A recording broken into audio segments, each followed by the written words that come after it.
ॐ श्री गणेशाय नमः। श्री सरस्वत्यै नमः। श्री वेदव्यासाय नमः। नारायणं नमस्कृत्य नरं चैव नरोत्तमं देवीं सरस्वतीं व्यासं ततो जयमुदीरयेत्। ओम श्री परमात्मने नमः। श्री महाभारतम उद्योग पर्व सेनोद्योग पर्व प्रथमोध्यायः। राजा विराट की सभा में भगवान श्री कृष्ण का भाषण। वैशंपायन उवाच। वैशंपायन जी कहते हैं, जन्मेजय, उस समय अभिमन्यु का विवाह करके कुरुवीर पांडव तथा उनके अपने पक्ष के लोग यादव पांचाल आदि अत्यंत आनंदित हुए। रात्रि में विश्राम करके वे प्रातः काल जो और नित्य कर्म करके विराट की सभा में उपस्थित हुए। मत्स्य देश के अधिपति विराट की वह सभा अत्यंत समृद्धिशालिनी थी। उसमें मणियों यानी कि मोती मूंगे आदि की खिड़कियां और झालरें लगी थी। उसके फर्श और दीवारों में उत्तम उत्तम रत्नों हीरे पन्ने आदि की पच्चीकारी की गई थी। इन सब के कारण उसकी विचित्र शोभा हो रही थी। उस सभा भवन में यथा योग्य स्थानों पर आसन लगे हुए थे। जगह जगह मालाएं लटक रही थी और सब ओर सुगंध फैल रही थी। वे श्रेष्ठ नरपति गण उसी सभा में एकत्र हुए। वहां सबसे पहले राजा विराट और द्रुपद आसन पर विराजमान हुए, क्योंकि वे दोनों समस्त भूपतियों में वृद्ध और माननीय थे। तत्पश्चात अपने पिता वसुदेव के साथ बलराम और श्री कृष्ण ने भी आसन ग्रहण किया। पांचाल राज द्रुपद के पास शिनी वंश के श्रेष्ठ वीर सात्यकी तथा रोहिणी नंदन बलराम जी बैठे थे और मत्स्य विराट के अत्यंत निकट श्री कृष्ण तथा युधिष्ठिर विराजमान थे।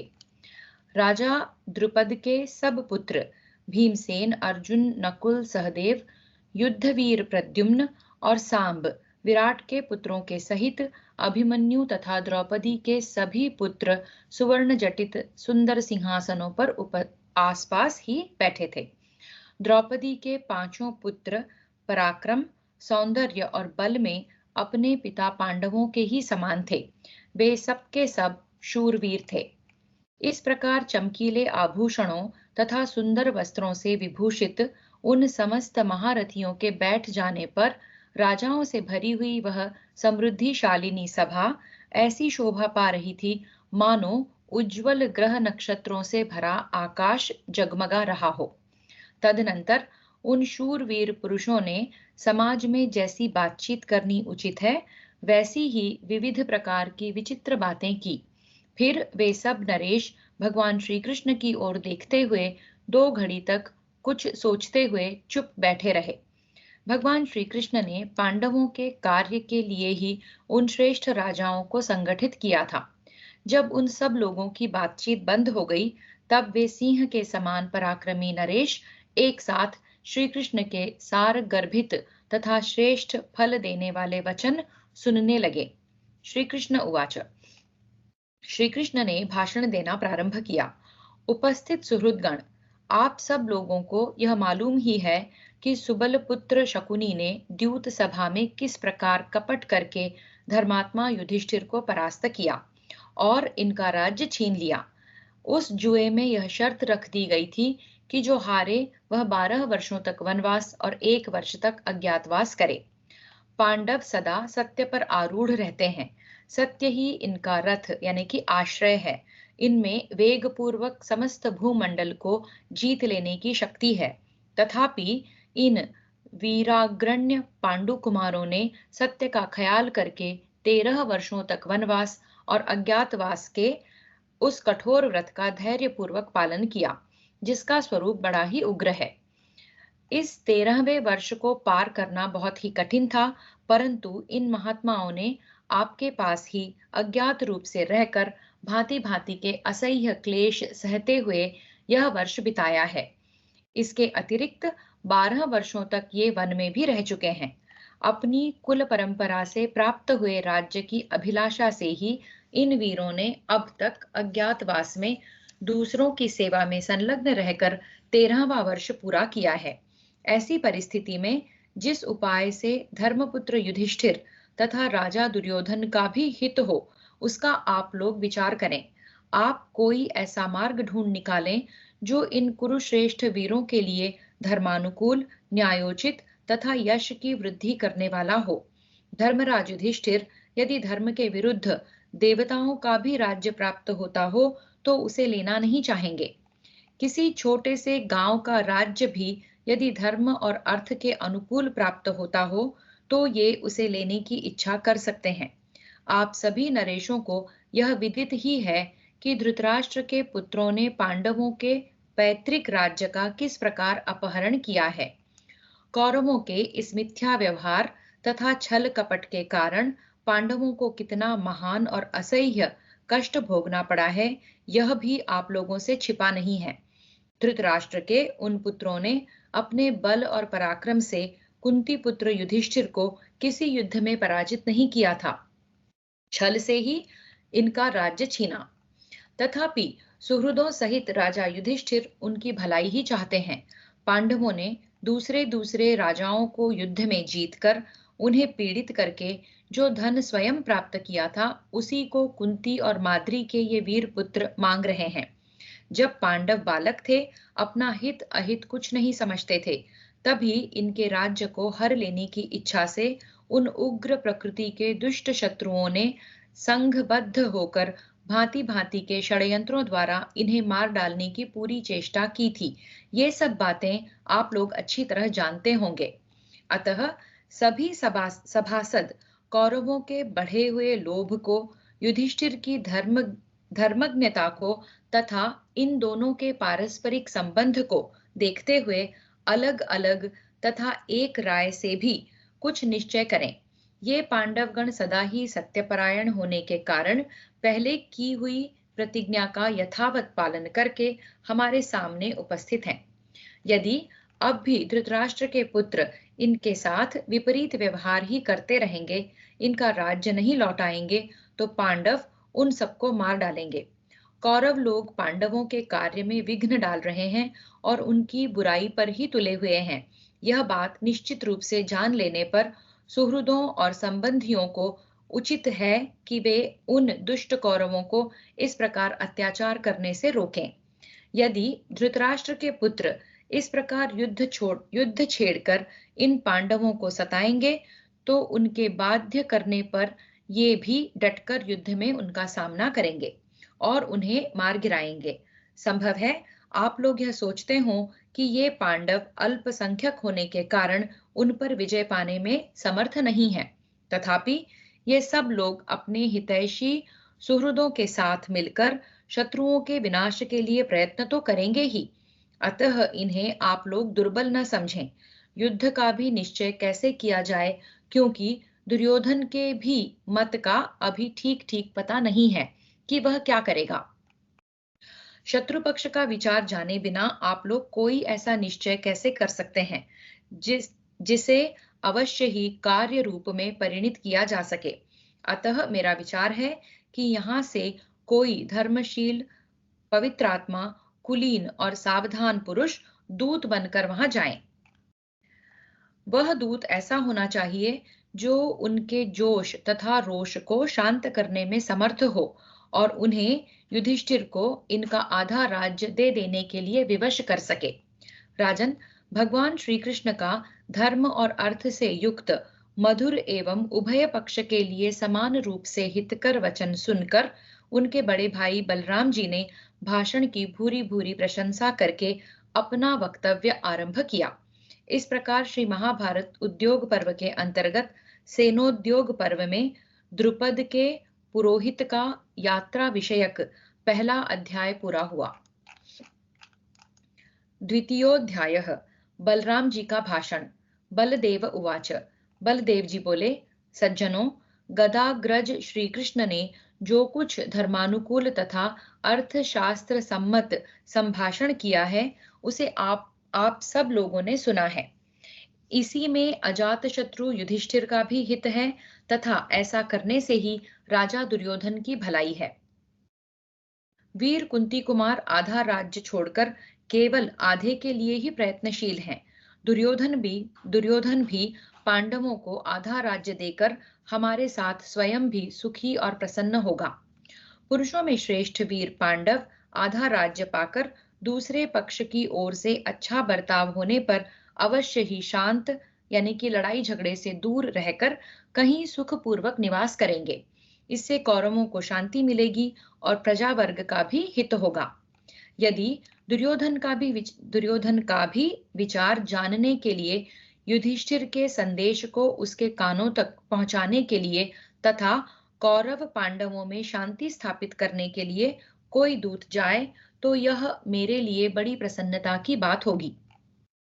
वह दूत वहां जाकर कौरव वंश के श्रेष्ठ वीर भीष्म, महानुभाव धृतराष्ट्र, द्रोण, अश्वत्थामा, विदुर, कृपाचार्य, शकुनी, कर्ण तथा दूसरे सब धृतराष्ट्र पुत्र जो शक्तिशाली, वेदज्ञ, स्वधर्मनिष्ठ, लोक प्रसिद्ध वीर, विद्यावृद्ध और वयोवृद्ध हैं, उन सबको आमंत्रित करें और इन सब के आ जाने एवं नागरिकों तथा बड़े बूढ़ों के सम्मिलित होने पर वह दूत विनय पूर्वक प्रणाम करके ऐसी बात कहे जिससे युधिष्ठिर के प्रयोजन की सिद्धि हो। किसी भी दशा में कौरवों को उत्तेजित या कुपित नहीं करना चाहिए, क्योंकि उन्होंने बलवान होकर ही पांडवों के राज्य पर अधिकार जमाया है। युधिष्ठिर भी सर्वथा निर्दोष नहीं है, क्योंकि ये जुए को प्रिय मानकर उसमें आसक्त हो गए थे, तभी इनके राज्य का अपहरण हुआ है। अजमीर वंशी कुरुश्रेष्ठ युधिष्ठिर जुए का खेल नहीं जानते थे, इसीलिए समस्त सुहृदों ने उन्हें मना किया था, परंतु उन्होंने किसी की बात नहीं मानी। दूसरी ओर गांधार राज का पुत्र शकुनी जुए के खेल में निपुण था। यह जानते हुए भी ये उसी के साथ बारंबार खेलते रहे। इन्होंने कर्ण और दुर्योधन को छोड़कर शकुनी को ही अपने साथ जुआ खेलने के लिए ललकारा था। उस सभा में दूसरे भी हजारों जुआरी मौजूद थे जिन्हें युधिष्ठिर जीत सकते थे, परंतु उन सबको छोड़कर इन्होंने सुबल पुत्र को ही बुलाया, इसलिए उस जुए में इनकी हार हुई। जब ये खेलने लगे और प्रतिपक्ष की ओर से फेंके हुए पासे जब बार बार इनके प्रतिकूल पड़ने लगे, तब ये और भी रोषावेश में आकर खेलने लगे। इन्होंने हठपूर्वक खेल जारी रखा और अपने को हराया। इसमें शकुनी का कोई अपराध नहीं है, इसलिए जो दूत यहाँ से भेजा जाए वह धृतराष्ट्र को प्रणाम करके अत्यंत विनय के साथ साम नीति युक्त वचन कहे। ऐसा करने से ही धृतराष्ट्र पुत्र दुर्योधन को वह पुरुष अपने प्रयोजन की सिद्धि में लगा सकता है। कौरव पांडवों में परस्पर युद्ध हो ऐसी आकांक्षा न करो, ऐसा कोई कदम न उठाओ। संधि या समझौते की भावना से ही दुर्योधन को आमंत्रित करो। मेल मिलाप से समझा बुझाकर जो प्रयोजन सिद्ध किया जाता है वही परिणाम में हितकारी होता है। युद्ध में तो दोनों पक्ष की ओर से अन्याय अर्थात अनीति का ही बर्ताव किया जाता है और अन्याय से इस जगत में किसी प्रयोजन की सिद्धि नहीं हो सकती। वैशंपायन उवाच। वैशंपायन जी कहते हैं, जन्मेजय, मधु वंश के प्रमुख वीर बलदेव जी इस प्रकार कह ही रहे थे कि शिनी वंश के श्रेष्ठ शूरमा सात्यकी सहसा उछलकर खड़े हो गए। उन्होंने कुपित होकर बलभद्र जी के भाषण की कड़ी आलोचना करते हुए इस प्रकार कहना आरंभ किया। इस प्रकार श्री महाभारत उद्योग पर्व के अंतर्गत सेनोद्योग पर्व में बलदेव वाक्य विषयक दूसरा अध्याय पूरा हुआ। तृतीयोध्यायः सात्यकी के विरोचित उद्गार। सात्यकीरुवाच। सात्यकी ने कहा, बलराम जी, मनुष्य का जैसा हृदय होता है वैसी ही बात उसके मुख से निकलती है। आपका भी जैसा अंतःकरण है वैसा ही आप भाषण दे रहे हैं। संसार में शूरवीर पुरुष भी हैं और कापुरुष यानी कि कायर भी हैं। पुरुषों में ये दोनों पक्ष निश्चित रूप से देखे जाते हैं। जैसे एक ही वृक्ष में कोई शाखा फलवती होती है और कोई फलहीन, इसी प्रकार एक ही कुल में दो प्रकार की संतान उत्पन्न होती है, एक नपुंसक और दूसरी महान बलशाली। अपनी ध्वजा में हल का चिन्ह धारण करने वाले मधुकुल रत्न, आप जो कुछ कह रहे हैं उसमें मैं दोष नहीं निकाल रहा हूँ। जो लोग आपकी बातें चुपचाप सुन रहे हैं उन्हीं को मैं दोषी मानता हूँ। भला कोई भी मनुष्य भरी सभा में निर्भय होकर धर्मराज युधिष्ठिर पर थोड़ा सा भी दोषारोपण करे तो वह कैसे बोलने का अवसर पा सकता है। महात्मा युधिष्ठिर जुआ खेलना नहीं चाहते थे, तो भी जुए के खेल में निपुण धूर्तों ने उन्हें अपने घर बुलाकर अपने विश्वास के अनुसार हराया अथवा जीता है हराया अथवा जीता है। यह उनकी धर्मपूर्वक विजय कैसे कही जा सकती है? यदि भाइयों सहित कुंती नंदन युधिष्ठिर अपने घर पर जुआ खेलते होते और ये कौरव वहां जाकर उन्हें हरा देते तो यह उनकी धर्मपूर्वक विजय कही जा सकती थी। परंतु उन्होंने सदा क्षत्रिय धर्म में तत्पर रहने वाले राजा युधिष्ठिर को बुलाकर छल और कपट से उन्हें पराजित किया है। क्या यही उनका परम कल्याणमय कर्म कहा जा सकता है? ये राजा युधिष्ठिर अपनी वनवास विषयक प्रतिज्ञा तो पूर्ण ही कर चुके हैं। अब किस लिए उनके आगे मस्तक झुकाएं? क्यों प्रणाम अथवा विनय करें? वनवास के बंधन से मुक्त होकर अब ये अपने बाप दादों के राज्य को पाने के न्यायतः अधिकारी हो गए हैं। यदि युधिष्ठिर अन्याय से भी अपना धन, अपना राज्य लेने की इच्छा करें, तो भी अत्यंत दीन बनकर शत्रुओं के सामने हाथ फैलाने या भीख मांगने के योग्य नहीं है। कुंती के पुत्र वनवास की अवधि पूरी करके जब लौटे हैं, तब कौरव यह कहने लगे हैं कि हमने तो इन्हें समय पूर्ण होने से पहले ही पहचान लिया है। ऐसी दशा में यह कैसे कहा जाए कि कौरव धर्म में तत्पर हैं और पांडवों के राज्य का अपहरण नहीं करना चाहते हैं। वे भीष्म, द्रोण और विदुर के बहुत अनुनय विनय करने पर भी पांडवों को उनका पैतृक धन वापस देने का निश्चय अथवा प्रयास नहीं कर रहे हैं। मैं तो रणभूमि में पैने बाणों से उन्हें बलपूर्वक मारकर महात्मा कुंती नंदन युधिष्ठिर के चरणों में गिरा दूंगा। यदि वे परम बुद्धिमान युधिष्ठिर के चरणों में गिरने का निश्चय नहीं करेंगे तो अपने मंत्रियों सहित उन्हें यमलोक की यात्रा करानी पड़ेगी। जैसे बड़े बड़े पर्वत भी वज्र का वेग सहन करने में समर्थ नहीं है, उसी प्रकार युद्ध की इच्छा रखने वाले और क्रोध में भरे हुए मुझ सात्यकी के प्रहार वेग को सहन करने की सामर्थ्य उनमें से किसी में भी नहीं है। कौरव दल में ऐसा कौन है जो जीवन की इच्छा रखते हुए भी युद्ध भूमि में गांडीव धनवा अर्जुन, चक्रधारी भगवान श्री कृष्ण, क्रोध में भरे हुए मुझ सात्यकी, दुर्धर्ष वीर भीमसेन, यम और काल के समान तेजस्वी, दृढ़ धनुर्धर नकुल सहदेव, यम और काल को भी अपने तेज से तिरस्कृत करने वाले वीरवर विराट और द्रुपद का तथा द्रुपद कुमार धृष्टद्युम्न का भी सामना कर सकता है। द्रौपदी की कीर्ति को बढ़ाने वाले ये पांचों पांडव कुमार अपने पिता के समान ही डील डौल वाले, वैसे ही पराक्रमी तथा उन्हीं के समान रणोन्मत्त शूरवीर हैं। महान धनुर्धर सुभद्रा कुमार अभिमन्यु का वेग तो देवताओं के लिए भी दुस्सह है। गद, प्रद्युम्न और सांब ये काल, सूर्य और अग्नि के समान अजेय हैं। इन सब का सामना कौन कर सकता है? हम लोग शकुनी सहित धृतराष्ट्र पुत्र दुर्योधन को तथा कर्ण को भी युद्ध में मारकर पांडुनंदन युधिष्ठिर का राज्याभिषेक करेंगे। आततीय शत्रुओं का वध करने में कोई पाप नहीं। शत्रुओं के सामने याचना करना ही अधर्म और अपयश की बात है। अतः पांडुपुत्र युधिष्ठिर के मन में जो अभिलाषा है उसी की आप लोग आलस्य छोड़कर सिद्धि करें। धृतराष्ट्र राज्य लौटा दें और पांडुपुत्र युधिष्ठिर उसे ग्रहण करें। अब पांडुनंदन युधिष्ठिर को राज्य मिल जाना चाहिए, अन्यथा समस्त कौरव युद्ध में मारे जाकर रणभूमि में सदा के लिए सो जाएंगे।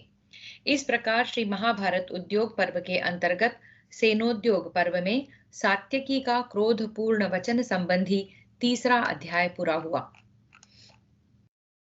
चतुर्थोऽध्यायः राजा द्रुपद की सम्मति। द्रुपद उवाच। सात्यकी की बात सुनकर द्रुपद ने कहा, महाबाहो, तुम्हारा कहना ठीक है, इसमें संदेह नहीं कि ऐसा ही होगा, क्योंकि दुर्योधन मधुर व्यवहार से राज्य नहीं देगा। अपने उस पुत्र के प्रति आसक्त रहने वाले धृतराष्ट्र भी उसी का अनुसरण करेंगे। भीष्म और द्रोणाचार्य दीनतावश तथा कर्ण और शकुनी मूर्खतावश दुर्योधन का साथ देंगे। बलदेव जी का कथन मेरी समझ में ठीक नहीं जान पड़ता। मैं जो कुछ कहने जा रहा हूं वही सुनीति की इच्छा रखने वाले पुरुष को सबसे पहले करना चाहिए। धृतराष्ट्र पुत्र दुर्योधन से मधुर अथवा नम्रतापूर्ण वचन कहना किसी प्रकार उचित नहीं है। मेरा ऐसा मत है कि वह पापपूर्ण विचार रखने वाला है, अतः मृदु व्यवहार से वश में आने वाला नहीं है। जो पापात्मा दुर्योधन के प्रति मृदु वचन बोलेगा, वह मानो गदहे के प्रति कोमलता पूर्ण व्यवहार करेगा और गायों के प्रति कठोर बर्ताव। पापी एवं मूर्ख मनुष्य मृदु वचन बोलने वाले को शक्तिहीन समझता है और कोमलता का बर्ताव करने पर यह मानने लगता है कि मैंने इसके धन पर विजय पा ली है। हम आपके सामने जो प्रस्ताव ला रहे हैं, इसी को संपन्न करेंगे और इसी के लिए यहाँ प्रयत्न किया जाना चाहिए। हमें अपने मित्रों के पास यह संदेश भेजना चाहिए कि वे हमारे लिए सैन्य संग्रह का उद्योग करें। भगवान, हमारे शीघ्रगामी दूत शल्य, धृष्टकेतु, जयतसेन और समस्त केकय राजकुमारों के पास जाएं। हमारे दूत शल्य, धृष्टकेतु, जयतसेन और समस्त केकय राजकुमारों के पास जाएं। निश्चय ही दुर्योधन भी सबके यहाँ संदेश भेजेगा। श्रेष्ठ राजा जब किसी के द्वारा पहले सहायता के लिए निमंत्रित हो जाता है, तब प्रथम निमंत्रण देने वाले की ही सहायता करते हैं। अतः सभी राजाओं के पास पहले ही अपना निमंत्रण पहुंच जाए, इसके लिए शीघ्रता करो। मैं समझता हूं हम सब लोगों को महान कार्य का भार वहन करना है।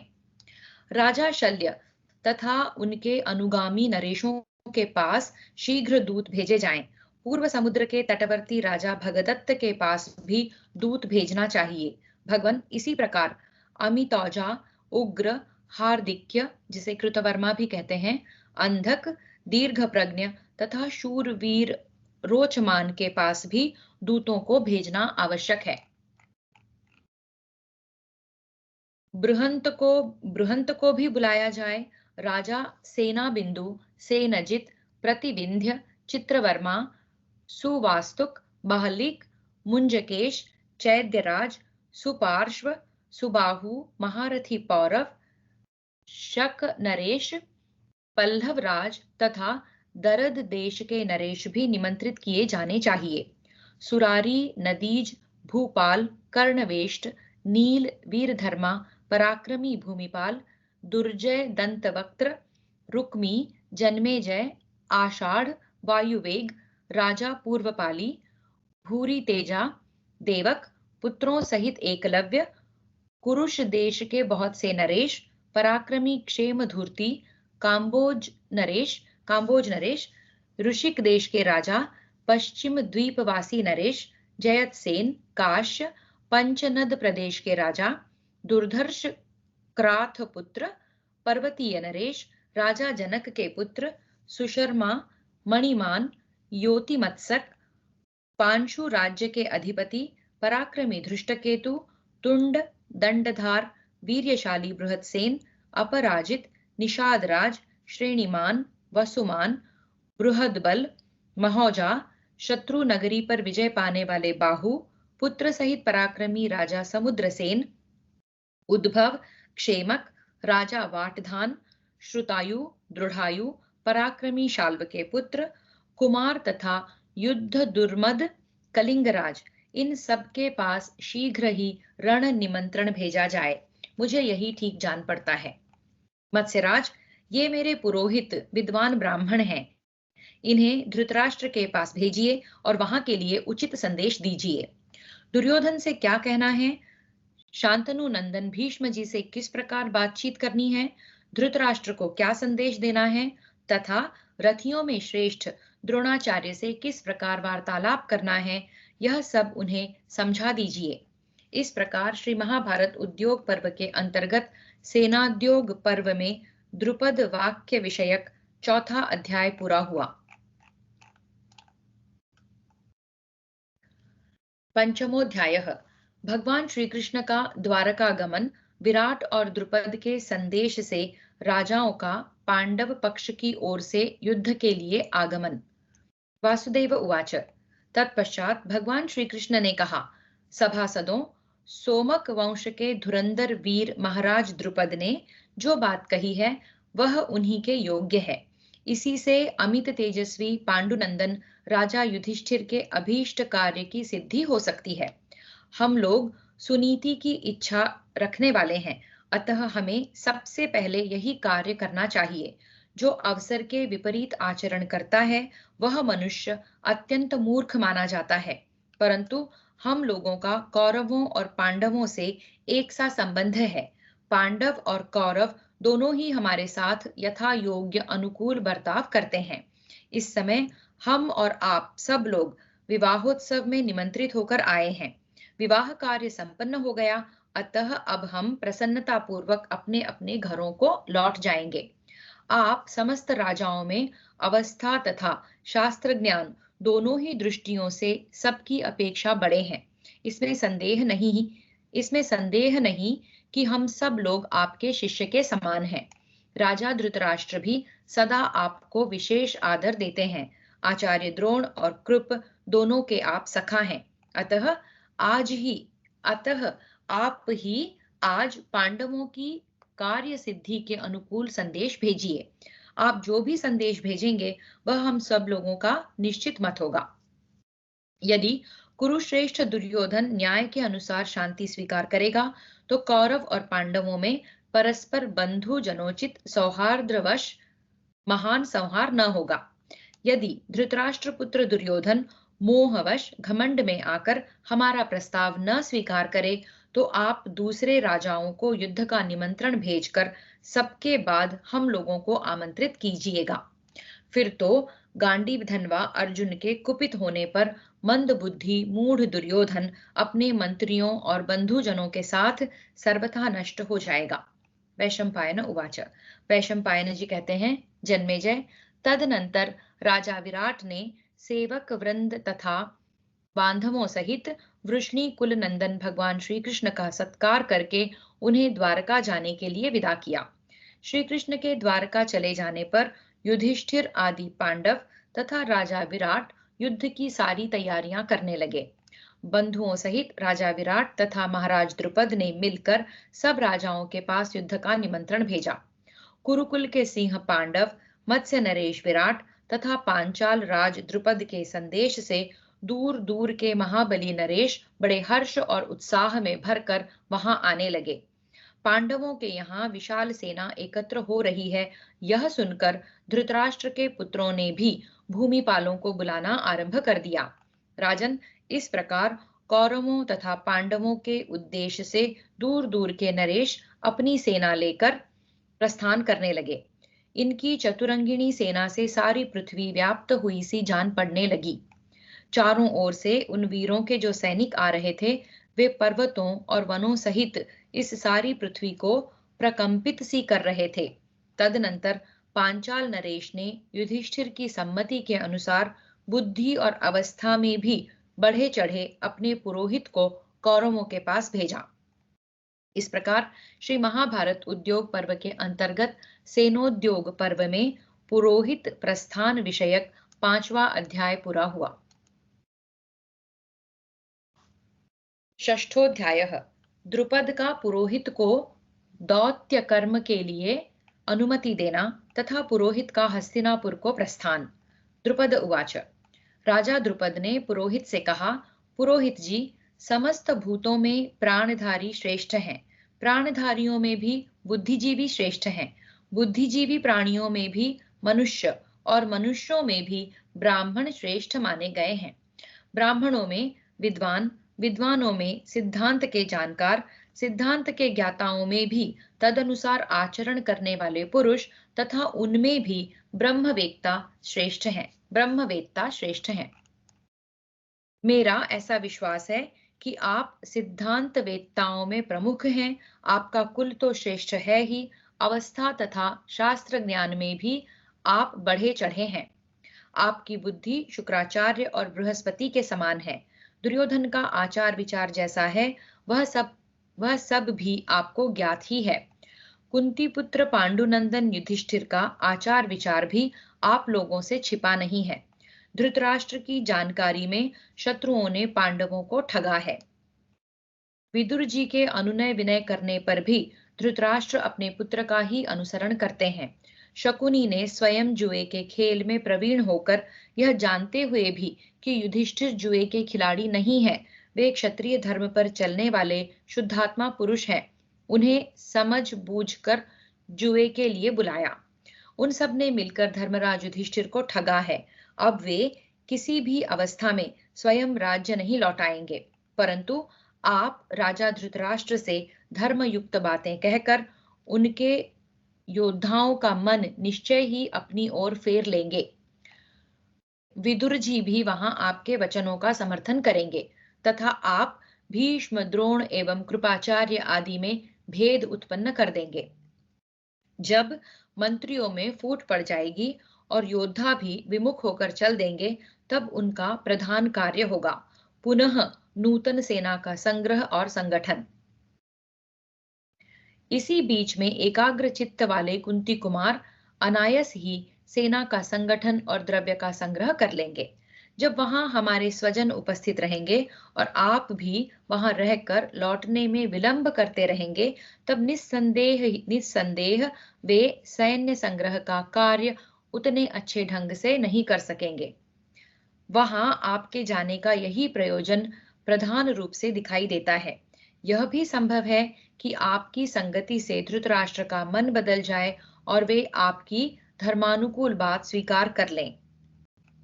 आप धर्मपरायण तो हैं ही, वहां धर्मानुकूल बर्ताव करते हुए कौरव कुल में जो कृपालु वृद्ध पुरुष हैं, उनके समक्ष पूर्व पुरुषों द्वारा आचरित कुल धर्म का प्रतिपादन एवं पांडवों के क्लेशों का वर्णन कीजिएगा। इस प्रकार आप उनका मन दुर्योधन की ओर से फोड़ लेंगे, इसमें मुझे कोई संशय नहीं है।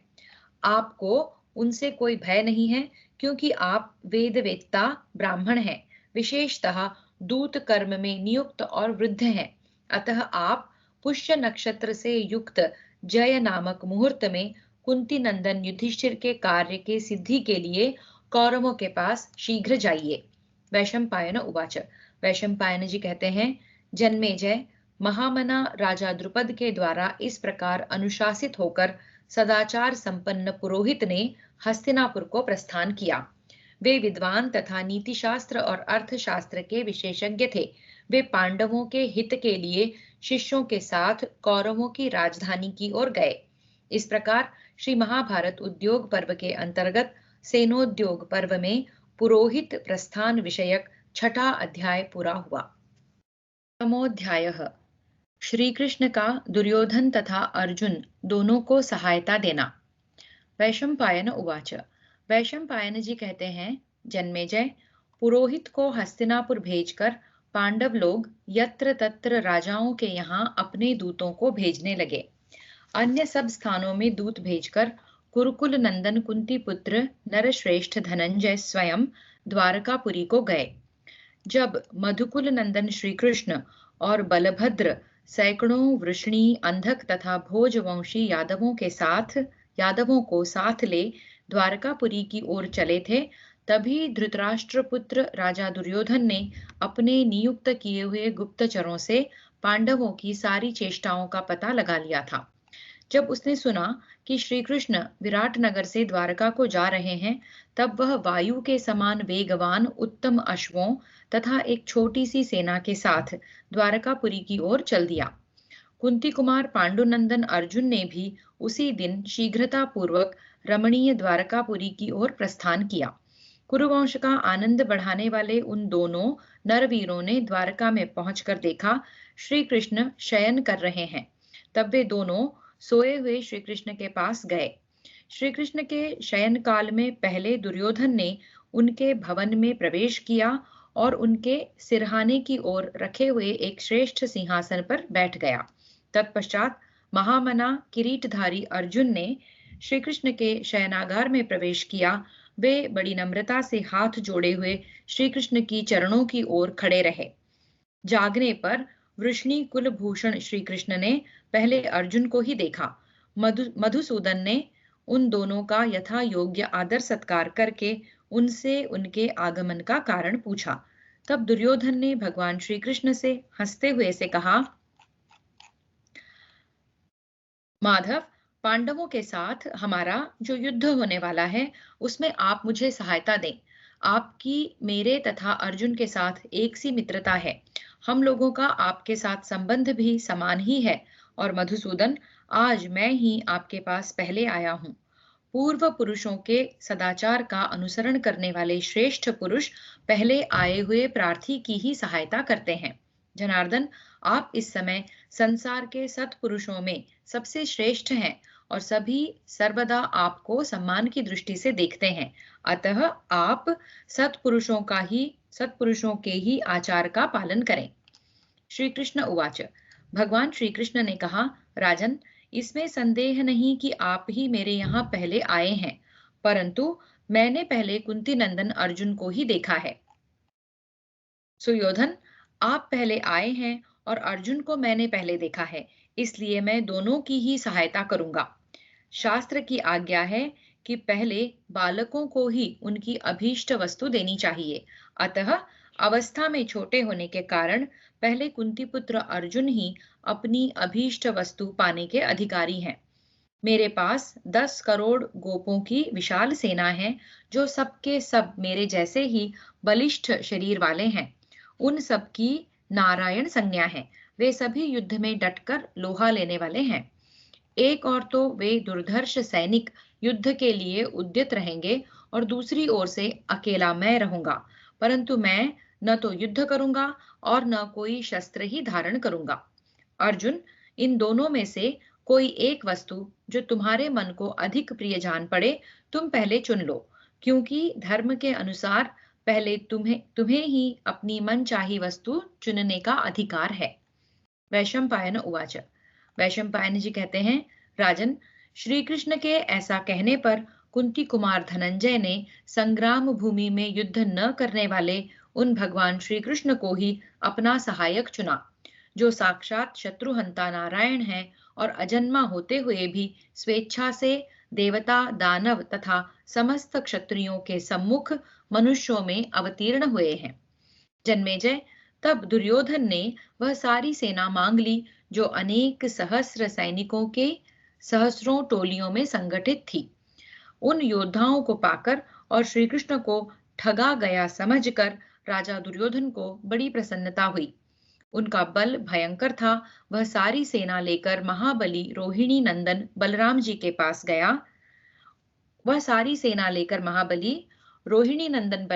पास गया। और उसने उन्हें अपने आने का सारा कारण बताया।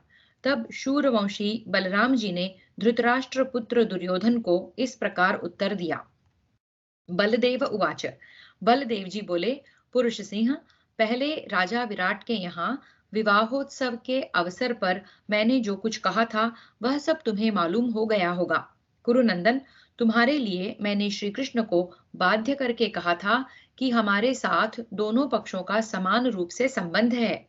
राजन, मैंने वह बात बार बार दोहराई, परंतु श्री कृष्ण को जची नहीं और मैं श्री कृष्ण को छोड़कर एक क्षण भी अन्यत्र कहीं ठहर नहीं सकता। अतः मैं श्री कृष्ण की ओर देखकर मन ही मन इस निश्चय पर पहुंचा हूं कि मैं न तो अर्जुन की सहायता करूंगा और न दुर्योधन की ही। पुरुष रत्न, तुम समस्त राजाओं द्वारा सम्मानित भरत वंश में उत्पन्न हुए हो। जाओ, क्षत्रिय धर्म के अनुसार युद्ध करो। वैशंपायन उवाच। वैशंपायन जी कहते हैं, जन्मेजय, बलभद्र जी के ऐसा कहने पर दुर्योधन ने उन्हें हृदय से लगाया और श्री कृष्ण को ठगा गया जानकर युद्ध से अपनी निश्चित विजय समझ ली। तदनंतर धृतराष्ट्र पुत्र राजा दुर्योधन कृतवर्मा के पास गया। कृतवर्मा ने उसे एक अक्षौहिणी सेना दी। उस सारी भयंकर सेना के द्वारा घिरा हुआ कुरुनंदन दुर्योधन अपने सुहृदों का हर्ष बढ़ाता हुआ बड़ी प्रसन्नता के साथ हस्तिनापुर को लौट आया। लौट गया। दुर्योधन के चले जाने पर पीतांबरधारी जगत सृष्टा जनार्दन श्री कृष्ण ने अर्जुन से कहा, पार्थ, मैं तो युद्ध नहीं करूंगा, फिर तुमने क्या सोच समझकर मुझे चुना है? अर्जुन उवाच। अर्जुन बोले, भगवन, आप अकेले ही इन सबको नष्ट करने में समर्थ हैं, इसमें तनिक भी संशय नहीं है। पुरुषोत्तम, आपकी ही कृपा से मैं भी अकेला ही उन सब शत्रुओं का संहार करने में समर्थ हूँ, परंतु आप संसार में यशस्वी हैं, आप जहां भी रहेंगे वह यश आपका ही अनुसरण करेगा। मुझे भी यश की इच्छा है ही, इसलिए मैंने आपका वरण किया है। मेरे मन में बहुत दिनों से यह अभिलाषा थी कि आपको अपना सारथी बनाऊं, अपने जीवन रथ की बागडोर आपके हाथों में सौंप दूं। मेरी इस चिरकाल की अभिलाषा को आप पूर्ण करें। वासुदेव उवाच। भगवान श्री कृष्ण ने कहा, पार्थ, तुम जो शत्रुओं पर विजय पाने में मेरे साथ स्पर्धा रखते हो, यह तुम्हारे लिए ठीक ही है। मैं तुम्हारा सारथ्य करूंगा, तुम्हारा यह मनोरथ पूर्ण हो। वैशंपायन उवाच।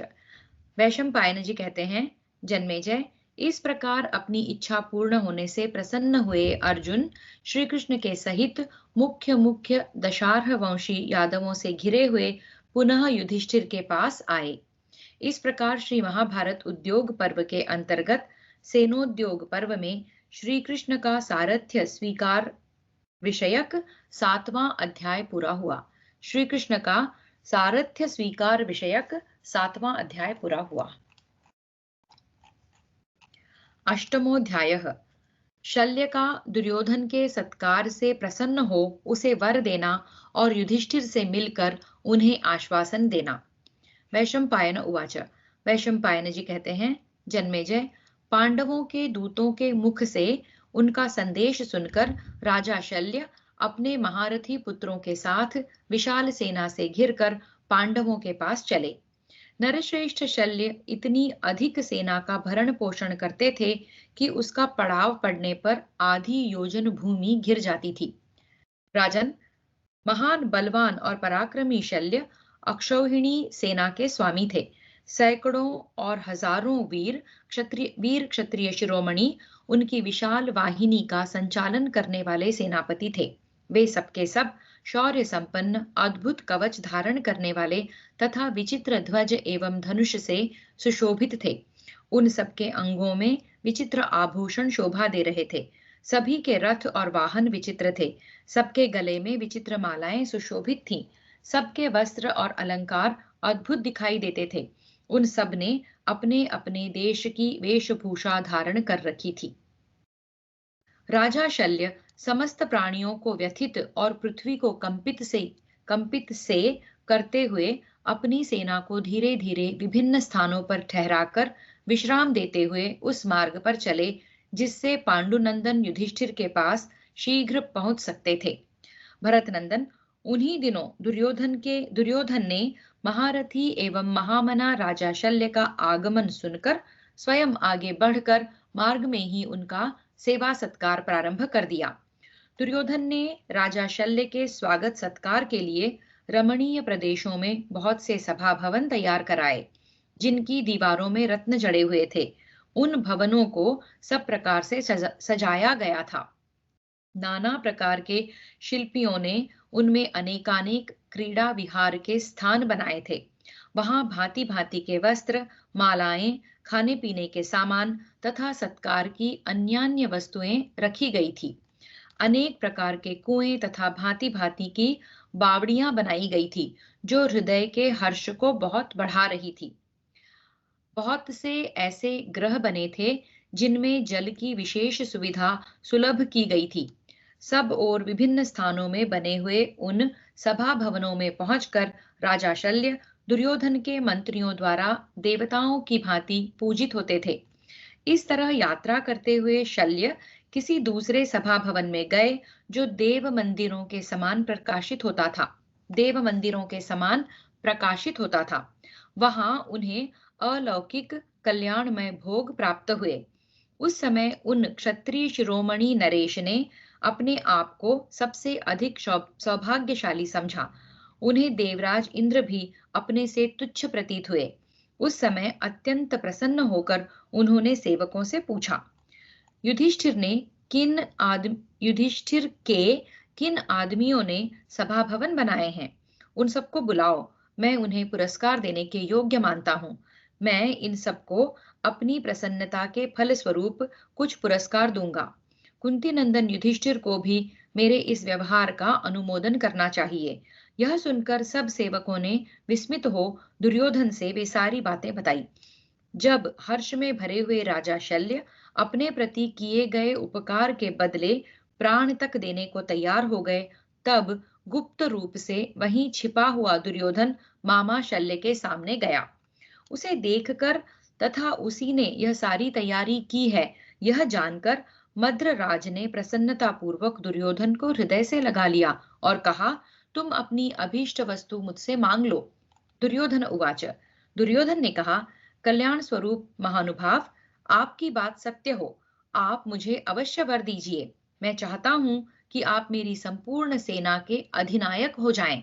आपके लिए जैसे पांडव है वैसा ही मैं हूँ। प्रभो, मैं आपका भक्त होने के कारण आपके द्वारा समादृत और पालित होने योग्य हूँ, अतः मुझे अपनाइए। शल्य उवाच। शल्य ने कहा, महाराज, तुम्हारा कहना ठीक है। भूपाल, तुम जैसा कहते हो वैसा ही वर मैं तुम्हें प्रसन्नता पूर्वक देता हूँ। यह ऐसा ही होगा, मैं तुम्हारी सेना का अधिनायक बनूंगा। वैशंपायन उवाच। वैशंपायन जी कहते हैं, राजन, उस समय शल्य ने दुर्योधन से कहा, तुम्हारी यह प्रार्थना तो स्वीकार कर ली। उस समय शल्य ने दुर्योधन से कहा, तुम्हारी यह प्रार्थना तो स्वीकार कर ली, अब और कौन सा कार्य करूं? यह सुनकर गांधारी नंदन दुर्योधन ने बार बार यही कहा कि मेरा तो सब काम आपने पूरा कर दिया। शल्य उवाच। शल्य बोले, नरश्रेष्ठ दुर्योधन, अब तुम अपने नगर को जाओ, मैं शत्रु दमन युधिष्ठिर से मिलने जाऊंगा। नरेश्वर, मैं युधिष्ठिर से मिलकर शीघ्र ही लौट आऊंगा। पांडुपुत्र नरश्रेष्ठ युधिष्ठिर से मिलना भी अत्यंत आवश्यक है। दुर्योधन उवाच। दुर्योधन ने कहा, राजन पृथ्वीपते, पांडुनंदन युधिष्ठिर से मिलकर आप शीघ्र चले आइए। राजेंद्र, हम आपके ही अधीन हैं। आपने हमें जो वरदान दिया है उसे याद रखिएगा। शल्य उवाच। शल्य बोले, नरेश्वर, तुम्हारा कल्याण हो, तुम अपने नगर को जाओ, मैं शीघ्र आऊंगा। ऐसा कहकर राजा शल्य तथा दुर्योधन दोनों एक दूसरे से गले मिलकर विदा हुए। इस प्रकार शल्य से आज्ञा लेकर दुर्योधन पुनः अपने नगर को लौट आया और शल्य कुंती कुमारों से दुर्योधन की वह करतूत सुनाने के लिए युधिष्ठिर के पास गए। विराट नगर के उपप्लव्य नामक प्रदेश में जाकर वे पांडवों की छावनी में पहुंचे और वहीं उन सब पांडवों से मिले। पांडुपुत्रों से मिलकर महाबाहु शल्य ने उनके द्वारा विधि पूर्वक दिए हुए पाद्य, अर्घ्य और गौ को ग्रहण किया। तत्पश्चात शत्रुसूदन मद्रराज शल्य ने कुशल प्रश्न के अनंतर बड़ी प्रसन्नता के साथ राजा युधिष्ठिर को हृदय से लगाया। इसी प्रकार उन्होंने हर्ष में भरे हुए दोनों भाई भीमसेन और अर्जुन को तथा अपनी बहन के दोनों जुड़वे पुत्रों नकुल सहदेव को भी गले लगाया। भारत, तदनंतर द्रौपदी, सुभद्रा तथा अभिमन्यु ने महाबाहु शल्य के पास आकर उन्हें प्रणाम किया। उस समय उदार चेता धर्मात्मा पांडुपुत्र युधिष्ठिर ने दोनों हाथ जोड़कर शल्य से कहा। युधिष्ठिर उवाच। युधिष्ठिर बोले, राजन, आपका स्वागत है, इस आसन पर विराजिए। वैशंपायन उवाच। वैशंपायन जी कहते हैं, जन्मेजय, तब राजा शल्य सुवर्ण के श्रेष्ठ सिंहासन पर विराजमान हुए। उस समय पांडुनंदन युधिष्ठिर ने सबको सुख देने वाले शल्य से कुशल समाचार पूछा। उन समस्त धर्मात्मा पांडवों से घिरकर आसन पर बैठे हुए राजा शल्य कुंती कुमार युधिष्ठिर से इस प्रकार बोले, नृपति श्रेष्ठ कुरुनंदन, तुम कुशल से तो हो ना? विजयी वीरों में श्रेष्ठ नरेश, यह बड़े सौभाग्य की बात है कि तुम वनवास के कष्ट से छुटकारा पा गए। राजन, तुमने अपने भाइयों तथा इस द्रुपद कुमारी कृष्णा के साथ निर्जन वन में निवास करके अत्यंत दुष्कर कार्य किया है। भारत, भयंकर अज्ञातवास करके तो तुम लोगों ने और भी दुष्कर कार्य संपन्न किया है। जो अपने राज्य से वंचित हो गए हो, उसे तो कष्ट ही उठाना पड़ता है। सुख कहां से मिल सकता है? शत्रुओं को संताप देने वाले नरेश, दुर्योधन के दिए हुए इस महान दुख के अंत में अब तुम शत्रुओं को मारकर सुख के भागी होोगे। महाराज नरेश्वर, तुम्हें लोकतंत्र का सम्यक ज्ञान है। तात, इसीलिए तुम में लोभ जनित कोई भी बर्ताव नहीं है। भारत, प्राचीन राजर्षियों के मार्ग का अनुसरण करो। तात युधिष्ठिर, तुम सदा दान, तपस्या और सत्य में ही संलग्न रहो। राजा युधिष्ठिर, क्षमा, इंद्रिय संयम, सत्य, अहिंसा तथा अद्भुत लोक, ये सब तुम में प्रतिष्ठित हैं। महाराज, तुम कोमल, उदार, ब्राह्मण भक्त, दानी तथा धर्मपरायण हो। संसार जिनका साक्षी है, ऐसे बहुत से धर्म तुम्हें ज्ञात हैं। तात, परंतप, तुम्हें इस संपूर्ण जगत का तत्व ज्ञात है। भरत श्रेष्ठ नरेश, तुम इस महान संकट से पार हो गए, यह बड़े सौभाग्य की बात है। राजेंद्र, तुम धर्मात्मा एवं धर्म की निधि हो। राजन, तुमने भाइयों सहित अपनी दुष्कर प्रतिज्ञा पूरी कर ली है और इस अवस्था में मैं तुम्हें देख रहा हूं, यह मेरा अहोभाग्य है। वैशंपायन उवाच। वैशंपायन जी कहते हैं, भारत, तदनंतर राजा शल्य ने दुर्योधन के मिलने, सेवा शुश्रूषा करने और उसे अपने वरदान देने की सारी बातें कह सुनाई। युधिष्ठिर उवाच। युधिष्ठिर बोले, वीर महाराज, आपने प्रसन्न चित्त होकर जो दुर्योधन को उसकी सहायता का वचन दे दिया, वह अच्छा ही किया। परंतु पृथ्वीपते, आपका कल्याण हो, मैं आपके द्वारा अपना भी एक काम कराना चाहता हूँ। साधु शिरोमणे, वह न करने योग्य होने पर भी मेरी ओर देखते हुए आपको अवश्य करना चाहिए। वीरवर सुनिए, मैं वह कार्य आपको बता रहा हूँ। महाराज, आप इस भूतल पर संग्राम में सारथी का काम करने के लिए वसुदेव नंदन भगवान श्री कृष्ण के समान माने गए हैं। नृप शिरोमणे, जब कर्ण और अर्जुन के द्वै रथ युद्ध का अवसर प्राप्त होगा, उस समय आपको ही कर्ण के सारथी का काम करना पड़ेगा, इसमें तनिक भी संशय नहीं है। राजन, यदि आप मेरा प्रिय करना चाहते हैं तो उस युद्ध में आपको अर्जुन की रक्षा करनी होगी। आपका कार्य इतना ही होगा कि आप कर्ण का उत्साह भंग करते रहें, वही कर्ण से हमें विजय दिलाने वाला होगा। मामा जी, मेरे लिए यह न करने योग्य कार्य भी करें। शल्य उवाच। शल्य बोले, पांडुनंदन, तुम्हारा कल्याण हो, तुम मेरी बात सुनो। युद्ध में महामना सूतपुत्र कर्ण के तेज और उत्साह को नष्ट करने के लिए तुम जो मुझसे अनुरोध करते हो, वह ठीक है। यह निश्चय है कि मैं उस युद्ध में उसका सारथी होऊंगा। स्वयं कर्ण भी सदा मुझे सारथी कर्म में भगवान श्री कृष्ण के समान समझता है। कुरुश्रेष्ठ, जब कर्ण रणभूमि में अर्जुन के साथ युद्ध की इच्छा करेगा, उस समय मैं अवश्य ही उसके प्रतिकूल अहित कर वचन बोलूंगा, जिससे उसका अभिमान और तेज नष्ट हो जाएगा और वह युद्ध में सुखपूर्वक मारा जा सकेगा। पांडुनंदन, मैं तुमसे यह सत्य कहता हूँ। तात, तुम मुझसे जो कुछ कह रहे हो वह अवश्य पूर्ण करूंगा। इसके सिवा और भी जो कुछ मुझसे हो सकेगा, तुम्हारा वह प्रिय कार्य अवश्य करूंगा। महातेजस्वी वीरवर युधिष्ठिर, तुमने द्यूत सभा में द्रौपदी के साथ जो दुख उठाया है, सूतपुत्र कर्ण ने तुम्हें जो कठोर बातें सुनाई हैं, तथा पूर्व काल में दमयंती ने जैसे अशुभ दुख भोगा था, उसी प्रकार द्रौपदी ने जटासुर तथा कीचक से जो महान क्लेश प्राप्त किया है, यह सभी दुख भविष्य में तुम्हारे लिए सुख के रूप में परिवर्तित हो जाएगा। इसके लिए तुम्हें खेद नहीं करना चाहिए, क्योंकि विधाता का विधान अति प्रबल होता है। युधिष्ठिर, महात्मा पुरुष भी समय समय पर दुख पाते हैं। पृथ्वीपते, देवताओं ने भी बहुत दुख उठाए हैं। भरतवंशी नरेश, सुना जाता है कि पत्नी सहित महामना देवराज इंद्र ने भी महान दुख भोगा था। इस प्रकार श्री महाभारत उद्योग पर्व के अंतर्गत सेनोद्योग पर्व में शल्य वाक्य विषयक 8वां अध्याय पूरा हुआ।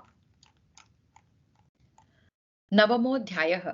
इंद्र के द्वारा त्रिशिरा का वध, वृत्रासुर की उत्पत्ति, उसके साथ इंद्र का युद्ध तथा देवताओं की पराजय। युधिष्ठिर उवाच। युधिष्ठिर ने पूछा, राजेंद्र, पत्नी सहित महामना इंद्र ने कैसे अत्यंत भयंकर दुख प्राप्त किया था, यह मैं जानना चाहता हूँ। शल्य उवाच। शल्य ने कहा, भरतवंशी नरेश, यह पूर्व काल में घटित पुरातन इतिहास है। पत्नी सहित इंद्र ने जिस प्रकार महान दुख प्राप्त किया था, वह बताता हूँ, सुनो। त्वष्टा नाम से प्रसिद्ध एक प्रजापति थे, जो देवताओं में श्रेष्ठ और महान तपस्वी माने जाते थे। कहते हैं, उन्होंने इंद्र के प्रति द्रोह बुद्धि हो जाने के कारण ही एक 3 सिर वाला पुत्र उत्पन्न किया। उस महातेजस्वी बालक का नाम था विश्वरूप। वह सूर्य, चंद्रमा तथा अग्नि के समान तेजस्वी एवं भयंकर अपने उन तीनों मुखों द्वारा इंद्र का स्थान पाने की प्रार्थना करता था। वह अपने एक मुख से वेदों का स्वाध्याय करता, दूसरे से सुरा पीता और तीसरे से संपूर्ण दिशाओं की ओर इस प्रकार देखता था मानो उन्हें ही पी जाएगा। शत्रुदमन, त्वष्टा का वह पुत्र कोमल स्वभाव वाला, तपस्वी, जितेंद्रिय तथा धर्म और तपस्या के लिए सदा उद्यत रहने वाला था। उसका बड़ा भारी तीव्र तप दूसरों के लिए अत्यंत दुष्कर था। उस अमित तेजस्वी बालक का तपोबल तथा सत्य देखकर इंद्र को बड़ा दुख हुआ। वे सोचने लगे, कहीं यह इंद्र न हो जाए। क्या उपाय किया जाए जिससे यह भोगों में आसक्त हो जाए और भारी तपस्या में प्रवृत्त न हो, क्योंकि यह वृद्धि को प्राप्त हुआ त्रिशिरा तीनों लोकों को अपना ग्रास बना लेगा। भरत श्रेष्ठ, इस तरह बहुत सोच विचार करके बुद्धिमान इंद्र ने त्वष्टा के पुत्र को लुभाने के लिए असुरों को आज्ञा दी, अप्सराओं को आज्ञा दी। अप्सराओं, जिस प्रकार त्रिशिरा काम भोग में अत्यंत आसक्त हो जाए, शीघ्र वैसा ही यत्न करो। जाओ, उसे लुभाओ, विलंब ना करो। सुंदरियों, तुम सब श्रृंगार के अनुरूप वेश धारण करके मनोहर हारों से विभूषित, हाव भाव से संयुक्त तथा सौंदर्य से सुशोभित हो विश्वरूप को लुभाओ। तुम्हारा कल्याण हो, मेरे भय को शांत करो।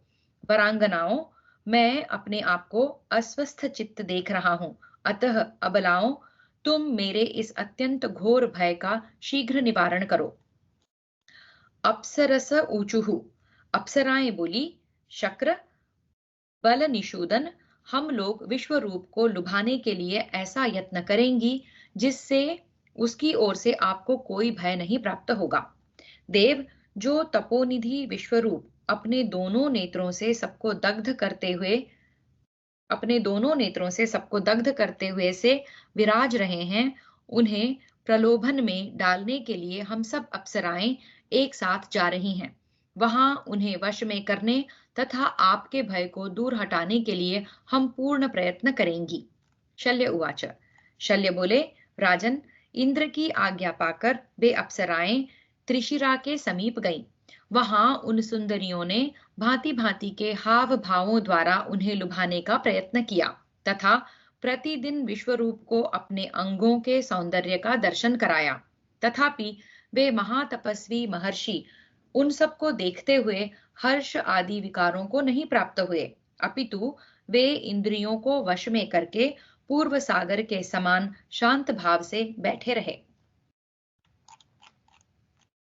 वे सब अप्सराएं त्रिशिरा को विचलित करने का पूरा प्रयत्न करके पुनः देवराज इंद्र की सेवा में उपस्थित हुईं और हाथ जोड़कर बोली, प्रभो, वे त्रिशिरा बड़े दुर्धर्ष तपस्वी हैं, उन्हें धैर्य से विचलित नहीं किया जा सकता। महाभाग, अब आपको जो कुछ करना हो उसे कीजिए। युधिष्ठिर, तब परम बुद्धिमान इंद्र ने अप्सराओं का आदर सत्कार करके उन्हें विदा कर दिया और वे त्रिशिरा के वध का उपाय सोचने लगे। प्रतापी वीर बुद्धिमान देवराज इंद्र चुपचाप सोचते हुए त्रिशिरा के वध के विषय में एक निश्चय पर पहुंच गए। उन्होंने सोचा, आज मैं त्रिशिरा पर वज्र का प्रहार करूंगा, जिससे वह तत्काल नष्ट हो जाएगा। बलवान पुरुष को दुर्बल होने पर भी बढ़ते हुए अपने शत्रु की उपेक्षा नहीं करनी चाहिए। बलवान पुरुष को दुर्बल होने पर भी बढ़ते हुए अपने शत्रु की उपेक्षा नहीं करनी चाहिए। शास्त्र युक्त बुद्धि से त्रिशिरा के वध का दृढ़ निश्चय करके क्रोध में भरे हुए इंद्र ने अग्नि के समान तेजस्वी घोर एवं भयंकर वज्र को त्रिशिरा की ओर चला दिया। उस वज्र की गहरी चोट खाकर त्रिशिरा मरकर पृथ्वी पर गिर पड़े, मानो वज्र के आघात से टूटा हुआ पर्वत का शिखर भूतल पर पड़ा हो। त्रिशिरा को वज्र के प्रहार से प्राण शून्य होकर पर्वत की भांति पृथ्वी पर पड़ा देखकर भी देवराज इंद्र को शांति नहीं मिली। वे उनके तेज से संतप्त हो रहे थे, क्योंकि वे मारे जाने पर भी अपने तेज से उद्दीप्त होकर जीवित से दिखाई देते थे। युद्ध में मारे हुए त्रिशिरा के तीनों सिर जीते जागते से अद्भुत प्रतीत हो रहे थे। इससे अत्यंत भयभीत हो इंद्र भारी सोच विचार में पड़ गए। इसी समय एक बढ़ई कंधे पर कुल्हाड़ी लिए उधर आ निकला। महाराज, वह बढ़ई उसी वन में आया जहां त्रिशिरा को मार गिराया गया था। डरे हुए शचीपति इंद्र ने वहां अपना काम करते हुए बढ़ई को देखा। देखते ही पाक शासन इंद्र ने तुरंत उससे कहा, बढ़ई, तू शीघ्र इस शव के तीनों मस्तकों के टुकड़े टुकड़े कर दे। मेरी इस आज्ञा का पालन कर। तक्षोवाच, बढ़ई ने कहा, इसके कंधे तो बड़े भारी और विशाल हैं। मेरी यह कुल्हाड़ी इस पर काम नहीं देगी, और इस प्रकार किसी प्राणी की हत्या करना तो साधु पुरुषों द्वारा निंदित पाप कर्म है, अतः मैं इसे नहीं कर सकूंगा। इंद्र उवाच, इंद्र ने कहा, बढ़ई, तू भय न कर, शीघ्र मेरी इस आज्ञा का पालन कर। मेरे प्रसाद से तेरी यह कुल्हाड़ी वज्र के समान हो जाएगी। तक्षोवाच, बढ़ई ने पूछा, आज इस प्रकार भयानक कर्म करने वाले आप कौन हैं? यह मैं कैसे समझूं? मैं आपका परिचय सुनना चाहता हूं। यह यथार्थ रूप से बताइए। इंद्र उवाच, इंद्र ने कहा, बढ़ई, तुझे मालूम होना चाहिए कि मैं देवराज इंद्र हूं। मैंने जो कुछ कहा है उसे शीघ्र पूरा कर, इस विषय में कुछ विचार न कर। तक्षोवाच, बढ़ई ने कहा, देवराज, इस क्रूर कर्म से आपको यहाँ लज्जा कैसे नहीं आती? इस ऋषि कुमार की हत्या करने से जो ब्रह्म हत्या का पाप लगेगा, क्या उसका भय आपको नहीं है? शक्र उवाच, इंद्र ने कहा, यह मेरा महान शक्तिशाली शत्रु था, जिसे मैंने वज्र से मार डाला है। इसके बाद ब्रह्म हत्या से अपनी शुद्धि करने के लिए मैं किसी ऐसे धर्म का अनुष्ठान करूंगा जो दूसरों के लिए अत्यंत दुष्कर हो। बढ़ाई, यद्यपि यह मारा गया है, तो भी अभी तक मुझे इसका भय बना हुआ है। तू शीघ्र इसके मस्तकों के टुकड़े टुकड़े कर दे, मैं तेरे ऊपर अनुग्रह करूंगा। मनुष्य हिंसा प्रधान तामस यज्ञों में पशु का सिर तेरे भाग के रूप में देंगे। बढ़ाई, यह तेरे ऊपर मेरा अनुग्रह है। अब तू जल्दी मेरा प्रिय कार्य कर। शल्य उवाच, शल्य कहते हैं, राजन, यह सुनकर बढ़ाई ने उस समय महेंद्र की आज्ञा के अनुसार कुठार से त्रिशिरा के तीनों सिरों के टुकड़े टुकड़े कर दिए। कट जाने पर उनके अंदर से 3 प्रकार के पक्षी बाहर निकले, कपिंजल, तीतर और गौरेय। जिस मुख से वे वेदों का पाठ करते तथा केवल सोम रस पीते थे, उससे शीघ्रता पूर्वक कपिंजल पक्षी बाहर निकले थे। युधिष्ठिर, जिसके द्वारा वे संपूर्ण दिशाओं को इस प्रकार देखते थे मानो पी जाएंगे, उस मुख से तीतर पक्षी निकले। भरत श्रेष्ठ, त्रिशिरा का जो मुख सुरापान करने वाला था, उससे गौरेय तथा बाज नामक पक्षी प्रकट हुए। इन तीनों सिरों के कट जाने पर इंद्र की मानसिक चिंता दूर हो गई। वे प्रसन्न होकर स्वर्ग को लौट गए तथा बढ़ई भी अपने घर चला गया। उस बढ़ई ने भी अपने घर जाकर किसी से कुछ नहीं कहा। तदनंतर इंद्र ने ऐसा काम किया है, यह 1 वर्ष तक किसी को मालूम नहीं हुआ। युधिष्ठिर, वर्ष पूर्ण होने पर भगवान पशुपति के भूतगण यह हल्ला मचाने लगे कि हमारे स्वामी इंद्र ब्रह्म हत्यारे हैं। तब पाक शासन इंद्र ने ब्रह्म हत्या से मुक्ति पाने के लिए कठिन व्रत का आचरण किया। वे देवताओं तथा मरुदगणों के साथ तपस्या में संलग्न हो गए। उन्होंने समुद्र, पृथ्वी, वृक्ष तथा स्त्री समुदाय को अपनी ब्रह्म हत्या बांटकर उन सबको अभीष्ट वरदान दिया। इस प्रकार वरदायक इंद्र ने पृथ्वी, समुद्र, वनस्पति तथा स्त्रियों को वर देकर उस ब्रह्म हत्या को दूर किया। तदनंतर शुद्ध होकर भगवान इंद्र देवताओं, मनुष्यों तथा महर्षियों से पूजित होते हुए अपने इंद्र पद पर आसीन हुए। दैत्यों का संहार करने वाले इंद्र ने शत्रु को मारकर अपने आप को कृतार्थ माना। इधर त्वष्टा प्रजापति ने जब यह सुना कि इंद्र ने मेरे पुत्र को मार डाला है, तब उनकी आंखें क्रोध से लाल हो गईं और वे इस प्रकार बोले। त्वष्टोवाच, त्वष्टा ने कहा, मेरा पुत्र सदा क्षमाशील, संयमी, जितेंद्रिय रहकर तपस्या में लगा हुआ था, तो भी इंद्र ने बिना किसी अपराध के उसकी हत्या की है। अतः मैं भी देवेंद्र के विनाश के लिए वृत्रासुर को उत्पन्न करूंगा। आज संसार के लोग मेरा पराक्रम तथा मेरी तपस्या का महान बल देखें। साथ ही वह पापात्मा और दुरात्मा देवेंद्र भी मेरा महान तपोबल देख ले। ऐसा कहकर क्रोध में भरे हुए तपस्वी एवं महायशस्वी त्वष्टा ने आचमन करके अग्नि में आहुति दे घोर रूप वाले वृत्रासुर को उत्पन्न करके उससे कहा, इंद्र शत्रो, तू मेरी तपस्या के प्रभाव से खूब बढ़ जा। उनके इतना कहते ही सूर्य और अग्नि के समान तेजस्वी वृत्रासुर सारे आकाश को आक्रांत करके बहुत बड़ा हो गया। वह ऐसा जान पड़ता था मानो प्रलय काल का सूर्य उदित हुआ हो। उसने पूछा, पिताजी, मैं क्या करूं? तब त्वष्टा ने कहा, इंद्र को मार डालो। उनके ऐसा कहने पर वृत्रासुर स्वर्गलोक में गया। तदनंतर वृत्रासुर तथा इंद्र में बड़ा भारी युद्ध छिड़ गया। कुरुश्रेष्ठ, वे दोनों क्रोध में भरे हुए थे। उनमें अत्यंत घोर संग्राम होने लगा। तदनंतर कुपित हुए वीर वृत्रासुर ने शतक्रतु इंद्र को पकड़ लिया और मुंह बाकर उन्हें उसके भीतर डाल लिया। वृत्रासुर के द्वारा इंद्र के ग्रस लिए जाने पर संपूर्ण श्रेष्ठ देवता घबरा गए। तब उन महासत्वशाली देवताओं ने जम्भाई की सृष्टि की, जो वृत्रासुर का नाश करने वाली थी। जम्भाई लेते समय जब वृत्रासुर ने अपना मुख फैलाया, तब बलनाशक इंद्र अपने अंगों को समेटकर बाहर निकल आए। तभी से सब लोगों के प्राणों में जृंभा शक्ति का निवास हो गया। इंद्र को उसके मुख से निकला हुआ देख सब देवता बड़े प्रसन्न हुए। तदनंतर वृत्रासुर तथा इंद्र में पुनः युद्ध होने लगा। भरतश्रेष्ठ, क्रोध में भरे हुए उन दोनों वीरों का वह भयंकर संग्राम बहुत देर तक चलता रहा।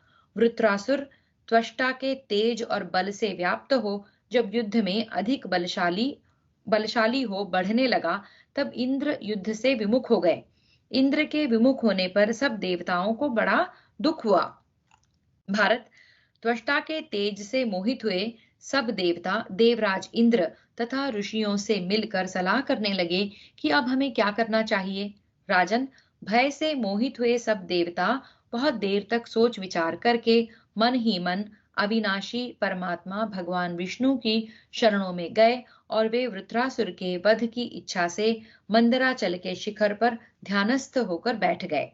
इस प्रकार श्री महाभारत उद्योग पर्व के अंतर्गत सेनोद्योग पर्व में इंद्र विजय विषयक 9वां अध्याय पूरा हुआ।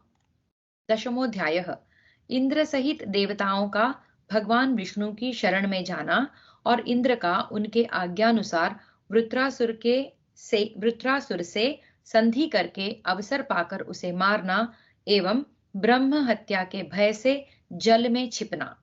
इंद्र उवाच, इंद्र बोले, देवताओं, वृत्रासुर ने इस संपूर्ण जगत को आक्रांत कर लिया है। इसके योग्य कोई ऐसा अस्त्र शस्त्र नहीं है जो इसका विनाश कर सके। पहले मैं सब प्रकार से सामर्थ्यशाली था, किंतु इस समय असमर्थ हो गया हूँ। आप लोगों का कल्याण हो, बताइए कैसे क्या काम करना चाहिए। मुझे तो वृत्रासुर दुर्जय प्रतीत हो रहा है। वह तेजस्वी और महाकाय है। युद्ध में उसके बल पराक्रम की कोई सीमा नहीं है। वह चाहे तो देवता, असुर और मनुष्यों सहित संपूर्ण त्रिलोकी को अपना ग्रास बना सकता है। अतः देवताओं, इस विषय में मेरे इस निश्चय को सुनो। हम लोग भगवान विष्णु के धाम में चलें और उन परमात्मा से मिलकर उन्हीं से सलाह करके उस दुरात्मा के वध का उपाय जाने। शल्य उवाच। शल्य बोले, राजन, इंद्र के ऐसा कहने पर ऋषियों सहित संपूर्ण देवता, सबके शरणदाता अत्यंत बलशाली भगवान विष्णु की शरण में गए। वे सब के सब वृत्रासुर के भय से पीड़ित थे। उन्होंने देवेश्वर भगवान विष्णु से इस प्रकार कहा, प्रभो, आपने पूर्व काल में अपने 3 डगों द्वारा संपूर्ण त्रिलोकी को माप लिया था। डग यानी चरण, पैर।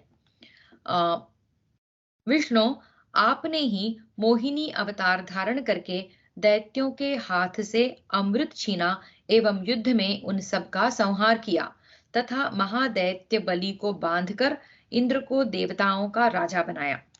आप ही संपूर्ण देवताओं के स्वामी हैं। आपसे ही यह समस्त चराचर जगत व्याप्त है। महादेव, आप ही अखिल विश्व वंदित देवता हैं। सुरश्रेष्ठ, आप इंद्र सहित संपूर्ण देवताओं के आश्रय हों। असुर सूदन वृत्रासुर ने इस संपूर्ण जगत को आक्रांत कर लिया है। विष्णुरुवाच। भगवान विष्णु बोले, देवताओं, मुझे तुम लोगों का उत्तम हित अवश्य करना है। अतः तुम सबको एक उपाय बताऊंगा जिससे वृत्रासुर का अंत होगा। तुम लोग ऋषियों एवं गंधर्वों के साथ वहीं जाओ जहां विश्व रूपधारी वृत्रासुर विद्यमान है। तुम लोग उसके साथ संधि कर लो, तभी उसे जीत सकोगे। देवताओं, मेरे तेज से इंद्र की विजय होगी। मैं इनके उत्तम आयुध वज्र में अदृश्य भाव से प्रवेश करूंगा। देवेश्वरगण, तुम लोग ऋषियों तथा गंधर्वों के साथ जाओ और इंद्र के साथ वृत्रासुर की संधि कराओ। इसमें विलंब न करो। शल्य उवाच।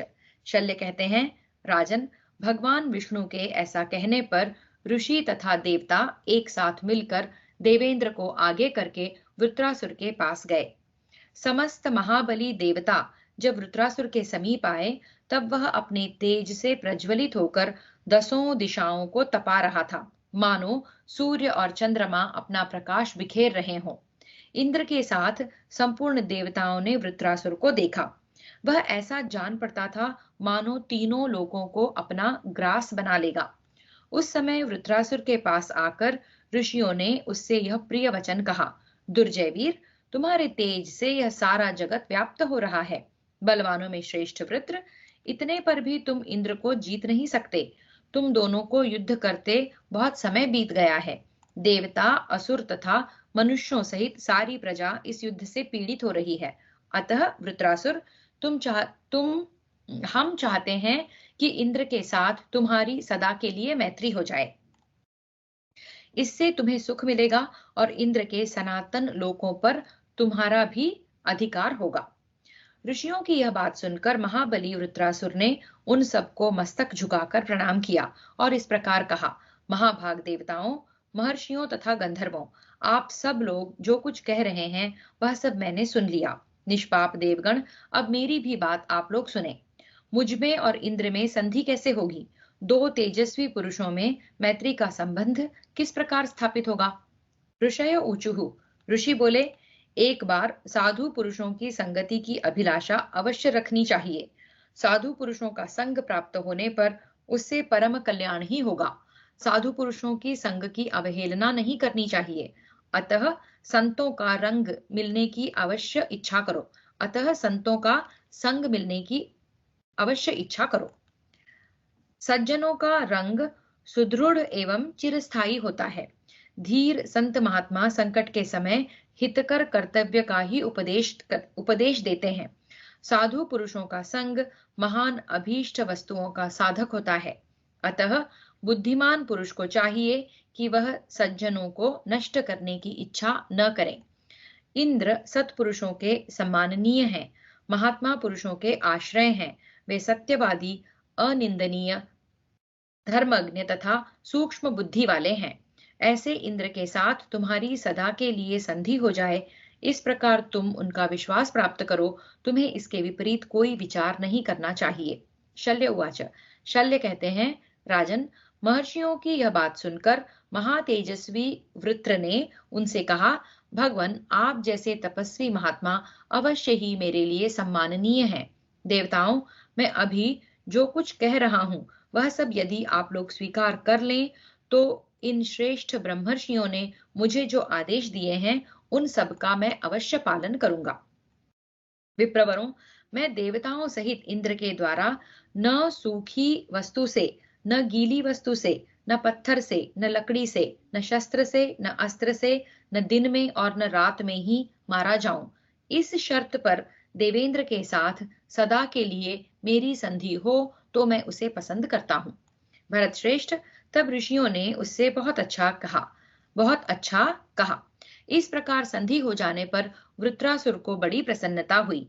इंद्र भी हर्ष में भरकर सदा उससे मिलने लगे, परंतु वे वृत्र के वध संबंधी उपायों को ही सोचते रहते थे।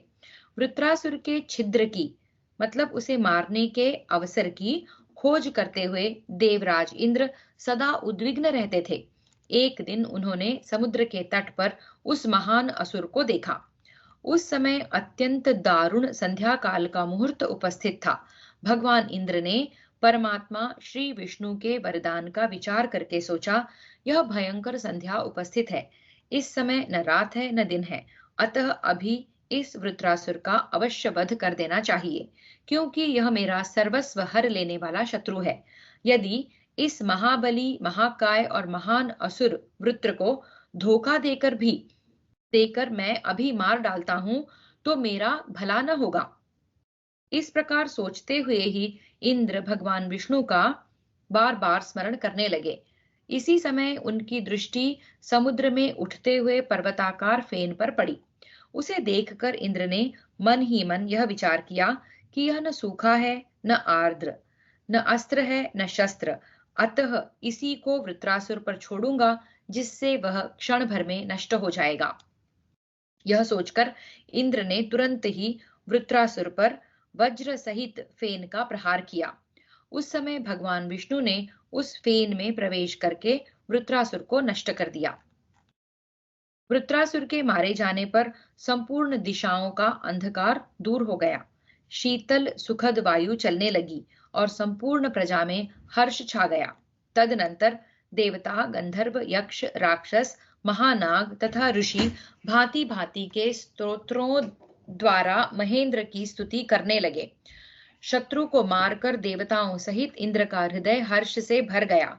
समस्त प्राणियों ने उन्हें नमस्कार किया और उन्होंने उन सबको सांत्वना दी। तत्पश्चात धर्मज्ञ देवराज ने तीनों लोकों के श्रेष्ठ आराध्य देव भगवान विष्णु का पूजन किया। इस प्रकार देवताओं को भय देने वाले महापराक्रमी वृत्रासुर के मारे जाने पर विश्वासघात रूपी असत्य से अभिभूत होकर इंद्र मन ही मन बहुत दुखी हो गए। त्रिशिरा के वध से उत्पन्न हुई ब्रह्म हत्या ने तो उन्हें पहले से ही घेर रखा था। वे संपूर्ण लोकों की अंतिम सीमा पर जाकर बेसुध और अचेत होकर रहने लगे। वहां अपने ही पापों से पीड़ित हुए देवेंद्र का किसी को पता न चला। वे जल में विचरने वाले सर्प की भांति पानी में ही छिपकर रहने लगे। ब्रह्म हत्या के भय से पीड़ित होकर जब देवराज इंद्र अदृश्य हो गए, तब यह पृथ्वी नष्ट सी हो गई। यहाँ के वृक्ष उजड़ गए, जंगल सूख गए, नदियों का स्रोत छिन्न भिन्न हो गया और सरोवरों का जल सूख गया। सब जीवों में अनावृष्टि के कारण क्षोभ उत्पन्न हो गया। देवता तथा संपूर्ण महर्षि भी अत्यंत भयभीत हो गए। संपूर्ण जगत में अराजकता के कारण भारी उपद्रव होने लगे। स्वर्ग में देवराज इंद्र के न होने से देवता तथा देवर्षि भी भयभीत होकर सोचने लगे, अब हमारा राजा कौन होगा। देवताओं में से कोई भी स्वर्ग का राजा बनने का विचार नहीं करता था। इस प्रकार श्री महाभारत उद्योग पर्व के अंतर्गत सेनोद्योग पर्व में वृत वध के प्रसंग में इंद्र विजय विषयक 10वां अध्याय पूरा हुआ। हरि ओम।